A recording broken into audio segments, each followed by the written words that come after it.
Hello and welcome to the 18 WJTS News for Tuesday, June 17th, 2025. Thank you so much for choosing us for your local news coverage this evening. I'm Kaitlyn Neukam reporting. Investigators with the Indiana Department of Homeland Security are asking for the public's assistance in an ongoing arson investigation following a fire in Vincennes. Late Thursday evening on June 12th, Vincennes Fire Department and Vincennes Police Department responded to reports of a residential fire in the 400 block of South 15th Street. Upon investigation, officials determined the fire was intentionally set by an individual who threw a firework from a vehicle into the front of the home. Authorities are urging anyone with information related to this incident to come forward. A reward of up to $5,000 is being offered for information that leads to the arrest and conviction in this case. Tips can be reported anonymously by calling the Indiana Arson Hotline at 1-800-382-4628. Early Sunday morning on June 15th, Indiana State Police Trooper Austin Collins responded to a single vehicle crash at the intersection of US 50 and State Road 257 in the Washington area. Upon arrival, he located a heavily damaged vehicle in a nearby field and spoke with the woman standing next to it, identified as 45-year-old Leslie Gray of Washington, Indiana. EMS personnel arrived and provided treatment, during which Gray reportedly showed signs of impairment. While searching for her identification, Trooper Collins discovered a suspected legend drug in her belongings. Gray was transported to the Davies Community Hospital for a chemical test and medical clearance before being taken to the Davies County Jail. She faces preliminary charges of possession of a legend drug, a level 6 felony, and operating a vehicle while intoxicated, a Class A misdemeanor.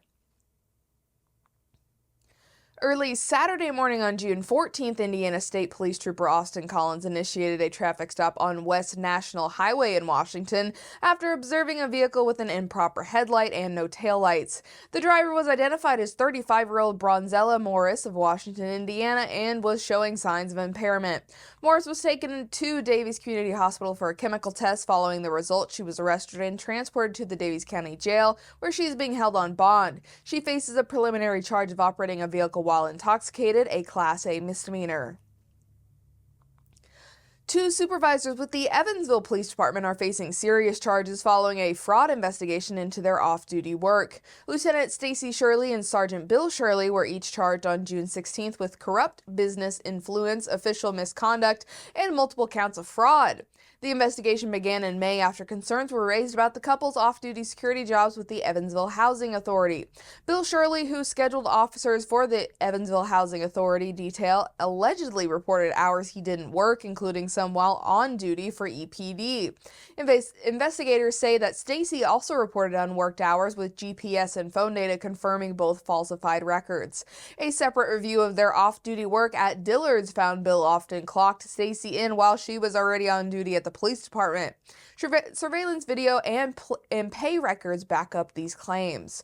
Authorities also discovered that Stacy frequently failed to complete her scheduled EPD shifts without using paid leave. Both have been placed on unpaid administrative leave. Arrest warrants were issued and the pair were given a chance to surrender voluntarily. The future employment with the Evansville Police Department will be decided by the Police Merit Commission. The Indiana Department of Transportation has announced upcoming lane restrictions and a road closure on US 41 in Gibson County. Starting on or around Thursday, July 10th, one southbound lane of US 41 will be closed between County Road 925 South and County Road 990 South, just south of Fort Branch. These alternating lane closures will allow crews to prepare for a pipe replacement project and are expected to last about 2 days, weather permitting. And then around Monday, July 14th, the southbound lanes of US 41 will be fully closed to complete the pipe replacement.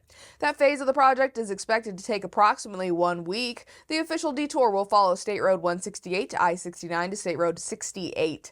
Local traffic will be allowed up to the point of closure.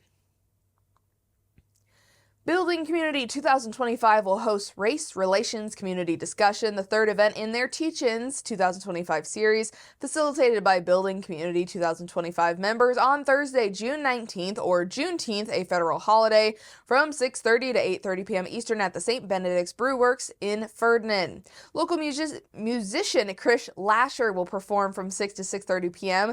You are asked to please bring lawn chairs or blankets. The rain location will be at St. Benedict's Brew Works Theater. together. In a world that often feels divided, Building Community 2025 believes in the power of conversation to bring people together. Race relations can be a difficult topic, but it's also a vital one. When we listen with compassion and speak with honesty, we begin to build bridges where walls once stood. They chose June 19th or Juneteenth as the date for this teach-in because of the holiday's roots in U.S. racial history. A federal holiday celebrated on June 19th to commemorate the emancipation of enslaved people in the U.S. Juneteenth was first celebrated in Texas, where on that date in 1865, in the aftermath of the Civil War, enslaved people were declared free under the terms of the 1862 Emancipation Proclamation. They invite all communities to join them on Juneteenth for a thoughtful, respectful teach-in on race relations facilitated by Building Community 2025 members. This will be a space for learning, sharing, and growing together.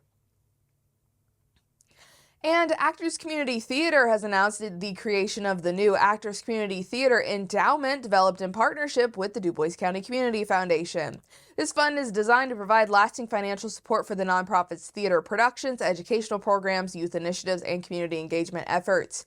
Founded in 1947, ACT has served as a creative outlet for performers, directors, and technicians across southern Indiana. The newly established endowment aims to secure the organization's long-term sustainability, offering a dependable funding source that will help protect against economic uncertainty and ensure future growth.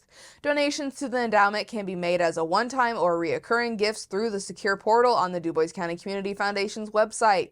Contributions are welcome from individuals, businesses, and art supporters who want to invest in the future of local theater. To donate, you can visit our website at WJTS.tv, or donations can be made by contacting any ACT board member.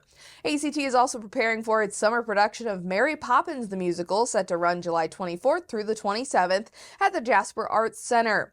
Tickets will go on sale June 25th at 8 a.m. Eastern and can be purchased online. More details on ACT's upcoming 2025-2026 season will be announced later in July. And that is your Tuesday news here on 18 WJTS. Next up is your trip to the Du Bois County Humane Society.